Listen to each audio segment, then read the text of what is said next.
রহমান রহিম। তুই যে আমার আফরাহিম সোনা, তুই আমার মানিক, তুই যে আমার ঘরের আলো, তুই আমার গয়না, তুই আমার সকাল সন্ধ্যা, তুই আমার পৃথিবী, তুই ছাড়া আমার দুনিয়া এলোমেলো ছিল সবই। তুই হাসলে আমি হাসি, তোর কান্নায় আমি কাঁদি, তুই আমার জীবন মরণ, তোর কারণেই বাঁচি।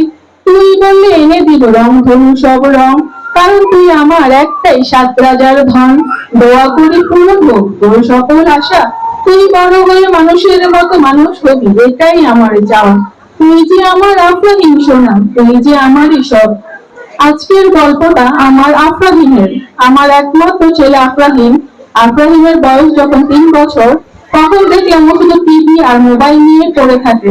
তাই চিন্তা করলাম ওকে টিভি আর মোবাইল থেকে কিভাবে দূরে রাখা যায়। আমার বড় মেয়ে মুগ্ধ, ও এই বিএম জারুল আদর্শ উচ্চ বিদ্যালয়ে 4th শ্রেণীতে পড়ে। এই বিএম জারুল আদর্শ উচ্চ বিদ্যালয়ের প্রধান শিক্ষক আল মামুন স্যারকে আমরা আগে থেকেই জানতাম। তিনি অত্যন্ত ভালো মানুষ। তিনি 2020 সালে বিদ্যালয়টি চালু করেছিলেন। তখন আমি আমার মেয়েকে ক্লাস 1-এ ভর্তি করি। ওই সময় মহামারী করোনা চলছিল, সারা বিশ্বে যখন লকডাউন চলছিল, তখন বিএম জারুল আদর্শ উচ্চ বিদ্যালয়ে বাচ্চারা বিভিন্নভাবে লেখাপড়া চালিয়ে নিয়েছে। স্যার অনেক সাহসিকতার সাথে ওই সময় বাচ্চাদের লেখাপড়া চালিয়ে নিয়েছে। স্যার এই সাহসিকতাকে অনেক ধন্যবাদ জানাই। আর স্যারের এই অনুপ্রেরণায় আমি আমার মেয়েকে একমাত্র আল্লাহ তাআলার উপর ভরসা করে নির্ভয়ে নির্দ্বিধায় বিএম জারুল আদর্শ উচ্চ বিদ্যালয়ের মাধ্যমে পড়াশোনা করাই। করোনার প্রকোপ যখন কিছুটা কমে আসলো, তখন স্যার পিঠা উৎসবের আয়োজন করেছিলেন। আমরা অনেক আনন্দ পেয়েছিলাম। তার পরের বছর থেকে স্যার বিভিন্ন জায়গায় শিক্ষা সফরে নিয়ে গিয়েছেন এবং অনলাইন প্রেজেন্টেশনের আয়োজন করেছেন।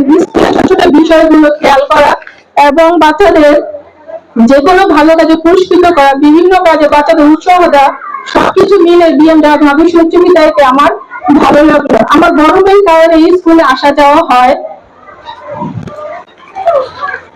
এই কারণে জানতে পারি 2023 সালে বিএম জারুল আদর্শ উচ্চ বিদ্যালয় টিপ্লে চালু করেছে। আমিও চাইছিলাম আমার ছেলেটা টিভি মোবাইল থেকে দূরে থাকুক। একদিন আমি স্যারের সাথে কথা বললাম, স্যার আমার ছেলের বয়স 3 বছর, আমি ওকে কি টিপ্লেতে দিতে পারবো? তিনি বললেন, হ্যাঁ আপনি দিতে পারেন এবং আপনি খুব ভালো সিদ্ধান্ত নিয়েছেন। ও শিশুকাল থেকে শিখবে এবং যারা দেরিতে স্কুলে আসে তাদের তুলনায় ও এগিয়ে থাকবে। স্যারের কথা শুনে আমার ভালো লাগলো। তারপর আমি আফরাহিমকে স্কুলে ভর্তি করিয়ে দিলাম। তো এইভাবে আফরাহিমের স্কুলে আসা শুরু হলো। আফরাহিমের ক্লাসটা খুব সুন্দর করে সজ্জিত করা, যা দেখলে যে কোনো বাচ্চার মন আনন্দ ভরে যাবে। ওদের ক্লাসটা বিভিন্ন খেলনা ও একটি মনিটর আছে, যে কারণে বাচ্চা আমাদের সাথে স্কুলে আসতে চাইবে। ওদের মেয়েগুলো খুবই আন্তরিক এবং সাহায্যকারী। তাদের অত্যন্ত ধৈর্য যত্ন সহকারে প্রত্যেকটা বাচ্চাকে হাতে ধরিয়ে ধরিয়ে সবকিছু শিখিয়ে দিচ্ছে। তাদের ব্যবহার অত্যন্ত সন্তোষজনক। আমরা কিছু জানতে চাইলে তারা আমাদের খুব ভালোভাবে বুঝিয়ে দেন। আমাদের প্রধান শিক্ষক যেমন একজন ভালো মানুষ, তাদের সহকারী শিক্ষকরাও অত্যন্ত ভালো মানুষ। তাদের জন্য রইল আমার দোয়া ও শুভকামনা। আফরাইন তো প্রথম ক্লাসে একা বসতে চাইতো না, খুব কান্না করতো। তাদের মিস খুব আদর যত্ন করে আমার ছেলেকে ক্লাসে বসা শিখালেন। আফরাইনকে মিসরা ক্লাসে বসানোর জন্য নিজে থেকে বিভিন্ন উপহার দিয়েছেন।